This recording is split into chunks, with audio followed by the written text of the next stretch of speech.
Hello，大家好，我係 Feel the Stone Tina。今日想講一個客人成日都會問嘅問題，就係 Lemoine Quartz 啦、天狼星水晶同埋喜馬拉雅水晶到底點樣分呢？首先咧，頭先講嘅3種水晶咧，都係屬於石英，即係水晶 Quartz 嚟嘅。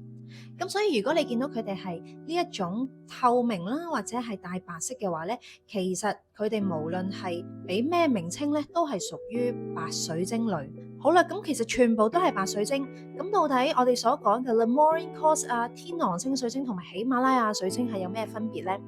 雖然佢哋都係屬於白水晶啦，但係因為佢哋個產地唔同，所以佢哋嗰個生長環境同埋條件都唔同，令到佢哋咧表面咧會有一啲唔同嘅特徵出現嘅。例如 Lemoine Quartz 咧，佢主要嘅產地咧嚟自巴西或者係嚟自哥倫比亞，佢嘅特徵就係咧佢表面會有一環一環好似巴曲咁樣嘅紋理嘅，有啲人就覺得佢好似一個樓梯咁樣啦。咁其實 Lemoine Quartz 點解會咁多人中意咧？係因為佢有一個傳說嘅。傳說啦 Lemoine 咧係一個幾萬年前曾經出現過，但係而家又消失咗，同亞特蘭提斯齊名嘅一個文明嘅國度。傳說咧雷姆利亞人知道文明咧即將要毀滅，所以咧佢就將呢一啲高度文明嘅智慧咧，好似程式咁樣咧寫咗入去 Lemoine Quartz 裏面，希望之後嘅人咧佢哋嘅靈性咧可以同宇宙連結得到嘅時候咧，佢哋就可以揸住呢個 Lemoine Quartz 可以讀到佢哋裏面嘅資訊啦。咁所以好多咧玩水晶能量嘅朋友咧都好中意 Lemoine Quartz 嘅，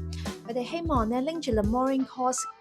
同宇宙連結嘅時候咧，可以得到 Lemoine Quartz 帶俾佢哋嘅靈性指引。至於天狼星水晶咧，佢嘅產地咧主要係嚟自巴西，佢個表面咧會有一個好獨特嘅黑紋。佢呢個樣咧望上去係一點一點，好似流星雨咁樣咧喺個星空度衝落嚟嘅感覺嘅。咁因為佢嘅黑紋咧實在太特別，同埋咧令人聯想到咧同星際有關，咁所以咧亦都好多人相信呢啲星際符號咧，亦都係嚟自外星嘅一啲密碼喎。咁所以咁多人喜歡天狼星水晶嘅原因咧，其中一樣咧亦都係希望拎住佢哋冥想嘅時候咧，睇下可唔可以連結到當中嘅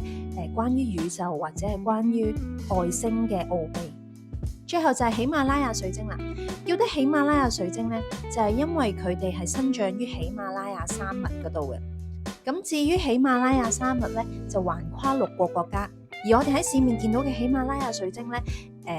比較常見得到嘅咧，就包括係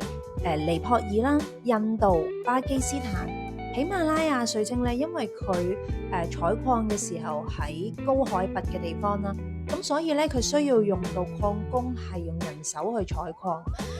難度會比較高啦。咁喜馬拉雅水晶咧係咁多種白水晶之中咧，係我自己個人最中意嘅一種水晶嚟嘅，因為咧喜馬拉雅水晶佢嘅黑面咧係真係好吸引，佢每一面咧佢嘅線條咧都會令到你聯想起雪山嘅感覺。咁雖然唔同嘅水晶啦，佢嚟自唔同嘅產地咧，就會令到佢嘅特徵會有唔同。咁但係我哋絕對唔能夠因為嗰件水晶係冇任何嘅特徵而斷定佢唔係嚟自嗰個地方，因為唔一定係每一件水晶咧，佢嗰個特徵咧都係會咁明顯。所以咧最緊要啦，第一就係揾翻你信任嘅鋪頭去買嗰件水晶啦。第二我就覺得最緊要就係眼緣同埋感覺啦。咁希望大家可以了解多咗關於呢幾類嘅白水晶啦。咁下次我哋可以再講多啲關於其他嘅水晶或者礦石嘅特色啦。好啦，拜拜。